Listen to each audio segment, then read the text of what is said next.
So hey guys, welcome to part 2 of the games I recently bought video. Now we're getting into the JRPGs and RPG games for the Super Nintendo games that I picked up. Now if you guys didn't know this, I am a really big JRPG and RPG fan, because I don't really personally like first-person shooter games. I do play some action-adventure games and some platforming games. Not a hardcore fighter game fan. I do play some fighting games, but I'm not a hardcore fan of them. I don't really practice all the time and do all these really complicated moves. I do basic moves for fighting games. So yeah, usually I turn to basically RPGs and JRPG games because I love their story and I love their gameplay. I love turn-based RPG games.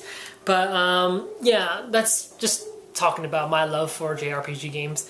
But one of the games I actually got for the Super Nintendo that's an RPG game is actually not Legend. I keep calling it Legend for some reason. It's called Illusion of Gaia. Now this game isn't really well known around gamers because people don't really think this is a big great game, and it didn't really cost that much other than the other RPG games I bought or JRPG games I bought, which was pretty expensive. But this one, it didn't really cost that much, and it's still a good game. I still like it, actually. The storyline is that you play as Will, and basically you have to find these 7 statues to stop a comet from, hitting Earth and recreating Earth all in general. Now, doesn't this sound a bit familiar? Final Fantasy VII, anybody? But still, it's all in all a really good game. Basically, you get to play as Will, and, Will's 2 various forms, which is called a Dark Knight Freedan or Freedawn, and you also actually get to play as another character, which is really strong. His name is called Shadow, but you don't get to play as him until further on in the game, which is almost closely to the ending. So yeah, you get to play as those 3 characters, and you travel alongside with some of Will's friends. You lose some friends, and some of them part ways with Will, which really impacts the story. The story, it's okay. I think it's okay. People found it really, some people do find it really good. I just found it okay. Sometimes it was really, good, but sometimes it was just okay, But still, it's a good game. Basically, the gameplay style is sort of like a down look hack and slash kind of thing.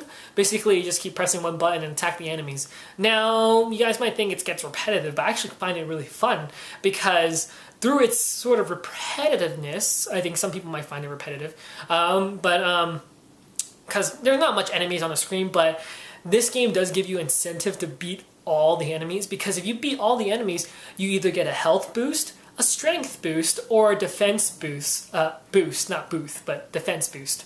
And sometimes you are required to beat all the enemies on a screen in order to progress to another, screen, but that rarely happens. So sometimes if you don't want to fight an enemy, you don't have to, because they don't technically block your path. There's a lot of open space. Sometimes you would be stuck in a narrow hallway with some enemies, so maybe you do have to fight them. But generally speaking, you don't always have to, fight them. You can just run away from them. But it does give you incentive to beat all the enemies to get, some, upgrades to your character. Now, playing as Will is sort of he's, of course, the weakest character in the game, because basically he attacks with a flute. Yes, I'm not kidding you. His weapon is a flute. Now, how enemies die by that, I will never understand. But I guess he beats them to death with a flute. Kind of cruel, don't you think? Because you don't just kill them with, one slash of a sword. You beat them with a flute until they die. But yeah. So yeah, of course you can tell Freedan, or his other second form and third form, are the strongest other various characters in the game. But yeah, Illusion Gaia, still a great game. Highly recommend you guys don't pass this game up. Check this game out. Just search for it on Amazon. It's fairly cheap, maybe $11 for this game. It's really cheap. I really highly recommend you guys, picking this up if you're a, RPG fan or JRPG fan. Just pick it up. Even though the story, like I said, it's okay. Still, I found the gameplay really fun. And honestly, I did not mention the areas you actually go into is actually based off real life locations in the real world, like the Inca ruins and the Great Wall of China. Mostly, those are the dungeons in the game. That's all the dungeons in the game. You actually play in real famous locations or mysterious locations throughout the world as dungeons, which is really awesome, amazing. And you will learn and find out how awesome our world really is. You guys never want to explore. Next up, we have actually 2 Final Fantasy games for the SNES. Actually, the only 2 Final Fantasy games besides Final Fantasy Mystic Quest, which I didn't pick up, and I'm actually planning to pick this up, but maybe it will, show up in the next video for my games I recently picked up. Now, this game just came in the mail today, which I've been waiting for, which is actually Final Fantasy II. Now, I know you guys are wondering, hey, Final Fantasy II. No, this is actually Final Fantasy IV. Yeah, the localization of Final Fantasy actually got a bit messed up. We did get the first Final Fantasy game for the NES, which is I'm still planning to get for the NES. But then they came out, with Final Fantasy 2 and Final Fantasy 3 for the Famicom over in Japan, but they never localized it in America, so we never got those games for the NES. So when they released, Final Fantasy 4 for America, they were like, oh, we can't just technically go Final Fantasy, then Final Fantasy 4. What happened to 2 and 3? So they called Final Fantasy 4 and to Final Fantasy 2, and that's what kind of confused people. But this is really a really fun game. Like I said, you guys never played Final Fantasy 4, pick it up for the PSP. There's a lot of variations for that game, a lot of ports. You got a DS version, you got a PSP version, you even got, I think, is there a PS1 version? I think there is, I don't know. But there's a lot of variations of that game. I think there's a Game Boy Advance version too. But yeah, this is a really fun game. Final Fantasy 2 didn't actually come out until later on for the Game Boy or Game Boy Advance, I believe. But yeah, Final Fantasy 4 is a very fun game. You guys are going to probably wondering, like, you have the PSP version. Why did you pick up the Super Nintendo version? Well, guys, I love Final Fantasy 4, and my love for Final Fantasy 4, I just gotta pick up Final Fantasy 2. You can't go wrong with the cartridge or the first released version of the game. And I'm really excited to actually play through this game on the Super Nintendo. I really love, old graphics. Though, not the Super Nintendo, but the PSP version has updated graphics. It's all more smooth and colorful, and this one's more like blocky. I still love those blocky versions. And when I was actually testing this game out, it looked amazing. It looks fantastic. I don't really care how blocky it is. And that's the deal with my friends. They can't stare at really old graphics. They think it hurts their eyes, or they get really bored of looking at it. But I find it really amazing to look at retro bits, or just looking at 16 and 18-bit versions of games. It's a really amazing game, Final Fantasy II. Now, next up, another mess up here, we have Final Fantasy III for the Super Nintendo. Now, this is actually Final Fantasy VI. Like I said, the localization, they skipped 5, which actually did come out for the Super Famicom, but they didn't release it in America due to the fact of some kind of hardware, because they thought the Super Nintendo wasn't able to run it on its hardware. So that's why they didn't release Final Fantasy V. So they released Final Fantasy VI, and of course they've called Final Fantasy VI Final Fantasy III. Now, I heard this game is actually one of the most favorite games of all RPG fans. Everybody loves Final Fantasy VI. Everybody loves the story of it. And really, I'm really excited to actually play this game because, like I said, Final Fantasy IV is actually my favorite game. I actually played Final Fantasy X, Final Fantasy XIII, and I played Final Fantasy VII, but I found the story just okay. I didn't find it as great, but people said after a while Final Fantasy storylines did go downhill, and I think Final Fantasy XIII storyline's okay, but enough about that. But yeah, I can't wait to play Final Fantasy VI. Yeah, I actually did test run this game. First test run of this game, same thing happened with the Batman game. It gave me a black screen, and then I was like, oh god, this game, I'm not going to work, because I did pay a hefty amount of money for this game. These Final Fantasy games don't come cheap, Final Fantasy IV or Final Fantasy II for the Super Nintendo actually cost me $20. This cost me $27. So, yeah, I didn't want to buy a game that didn't work. So when I, popped it in, of course, I blew under it again, popped it in, and it did work. And then it glitched on me halfway through the opening of the game when you're playing as Terra, or this unknown character they didn't name. I think you do name the character. I don't remember. But yeah, you're playing through it, and I was playing through it, and then it glitched on me. And then I resetted it, and it still glitched. And I was like, okay, got rubbing alcohol, come to my rescue, clean the bottom of it, dirty as hell again, with a lot of dirt, black, so popped it in, tested it again. It worked, And this was one I actually really wanted to keep testing, so I kept taking the cartridge out and putting it back in, resetting it constantly, hoping that it doesn't give me a just straight black screen because, I paid a hefty amount of money and I don't want to waste my money picking up Final Fantasy not 13, but Final Fantasy 6. And I don't, really want to waste that money. So yeah, hopefully it still works, after I took it out. Because actually after I'm done with this video, I'm going to pop it back in just to test it because I'm so paranoid. Next up is actually a really rare game. Not like super rare, but a rare game that really did cost me a lot of hefty money for this. But what was great about this was actually I paid for it, and the person who actually sold me this game was really nice enough to actually throw in a strategy guide, and that game is actually Secret of Mana.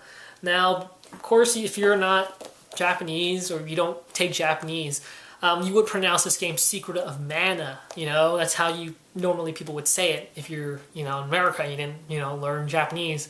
But I think Japan says Secret of Mana because of the way you would say mana, it's the word ma and then the word na in Japan or Japanese. So it's called Secret of Mana. This is actually a game you can actually play as three characters, and you can play with a group of friends. So if you have I think an extra port controller thing, you can actually play with a group of people, which is pretty fun. I didn't play through the game yet, so I don't know the story, so I can't really tell you what's going on. But yeah, this game is a really, really, really fun game. I believe people say it's fun. I saw reviews. It looks really fun. Basically, it's actually a hack and slash game again. Yet again, you run around, you attack enemies with your weapon, and that's basically it. I can't wait to actually play this game. I'm really excited to play it. I heard really great things about it. And like I said, I got a strategy guide with it, which is really awesome for the amount of money I paid for this game. So yeah, I think I got my money's worth actually getting the cartridge itself and also getting a strategy guide. Now this strategy guide is actually, you guys can see here, is actually gray and white. So yeah, or black and white. So yeah, no colors here, but this is how, old strategy guides were. They had no color in their strategy guides. I think they did have some, back in the Nintendo Power strategy guide. So they have like, these, you have weapon arts in here. Actually, that's pretty cool. Hey, I never seen these. Actually, I thought you only can use a couple of weapons, but y'all see these? I don't want to use the strategy guide because I don't want to spoil anything, for myself. So if I ever need help, I will use the strategy guide. But for the first playthrough of this, I'm going to play through on my own. I won't watch any walkthroughs or playthroughs or let's plays or anything, whatever you call those, things. But yeah, can't wait to play Secret of Mana. Really, really, really, excited to play this. This is actually made by Squaresoft. Same thing with all the other Final Fantasy games. They were all made by Squaresoft before Square became Square Enix. And a little, snippet for you guys. You guys didn't know a little bit of history for Final Fantasy. Was actually, I think the creator of Final Fantasy was actually his last work. So basically the last game he wanted to make was an RPG. So before he left the company, he decided, okay, I'm going to create an RPG game and call it Final Fantasy because, that was the last game he was going to make, and that's how, Final Fantasy got its name. And then, before, he left, he didn't know it was going to be a big hit. He thought it was just going to be, okay. It's going to sell okay, not going to sell like big. But it did. It sold a lot, and that's how Final Fantasy still is alive to this day. They called him back to create more Final Fantasy version games. And I love Final Fantasy, like I said. Next up is actually some Super Famicom games I actually picked up while I was in Japan. Now, the first game I bought in Japan was actually Chrono Trigger. Yeah, Chrono Trigger for the Super Famicom in Japanese. So that's a bit hard for me to play a game and actually can't follow through the storyline because it's in Japanese. Now, I can actually play the DS version or the PS1 version or the iPhone version or iTouch version of the game, but this is the closest I am ever going to get to getting the cartridge of Chrono Trigger because this game did come out in the US. It did come out, did localize for the Super Nintendo, but it only released in limited supplies or limited amounts of cartridges, so there's not a lot out there. So that's why this game is really, really expensive when you go out and buy it. If you go on Amazon, you can actually look for it. Used is actually about 60 bucks for used. And if you go on eBay, it's about $70 to $60 also. So it's pretty hefty, and I don't think I'm ever going to get a cartridge-based version of Chrono Trigger. And you guys are going to say, oh, why don't you just pick up the DS version? I probably will, just to follow through the story, but I wanted to have a cartridge. I want to collect the cartridge. And this is the only closest thing I'm ever going to get to it. If I'm lucky, I might actually pick up Chrono Trigger. I'm hoping that I will be able to, pick up the US version of Chrono Trigger for the Super Nintendo someday. I really want to do that. I really want to pick that. That's my number one goal. To complete my collection of my Super Nintendo games, I have to get Chrono Trigger for the Super Nintendo. One day I will. One day I will. But yeah, I actually did find this in a store in Japan. The stores in Japan, they actually do sell these cartridge-based games. They do sell like new and brand new games, but mostly some of the stores, they actually do sell old cartridge-based games. And I bought this for, I think, 680 yen, so that's about $8 in US money. And that's pretty cheap, for a cartridge-based game of Chrono Trigger. To actually import this to America, it actually costs you $19 plus shipping. So that's a lot of money. So I got my money's worth getting it for $8, It's pretty cheap. And it does work with my Retro Duo. I tested it out, popped it in, worked. So if you guys ever want to pick up Super Famicom games for your Retro Duo, highly suggest you do it, because you can actually play it. But yeah, I can't wait to actually find out what's going to happen in the story, because I heard a lot of great things about Chrono Trigger, and I just want to play it. So next up, I actually found this in another store which sold retro games at Japan. Now, when I stumbled upon this, I was surprised I actually had this. It was actually a boxed version of the Super Famicom version of Final Fantasy V. Like I said, they didn't localize it in America because due to some hardware or whatnot. So yeah, Squaresoft made this game yet again, Final Fantasy. This is the boxed version, and how much did I get it for boxed? Look how cheap it was. I'm going to show you guys here. It was actually 500 yen. Yeah, 500 yen. Really cheap for a Super Famicom game boxed. I probably won't open it because, yet again, I can't play the game because I don't know what they're speaking because they're in Japanese. But still, really happy to actually pick this up, a boxed version of Final Fantasy V for the Super Famicom, and I'm deciding to actually try to pick up all the cartridge-based games for Final Fantasy, so I'm going to go pick up Final Fantasy 2 and 3 for the Famicom someday. One day, I actually did find a boxed version of Final Fantasy 2 for the Famicom, but I decided not to. But yeah, so yeah, those are the games I recently picked up, and hopefully you guys enjoyed this video.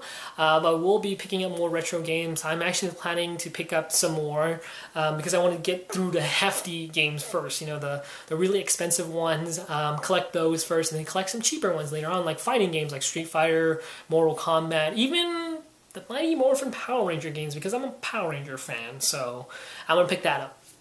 And yeah, so yeah, see you guys in the next video or another video. So yeah, hopefully you guys like and enjoy this games I recently picked up. And yeah, it's a really long video actually. So I'll see you guys later.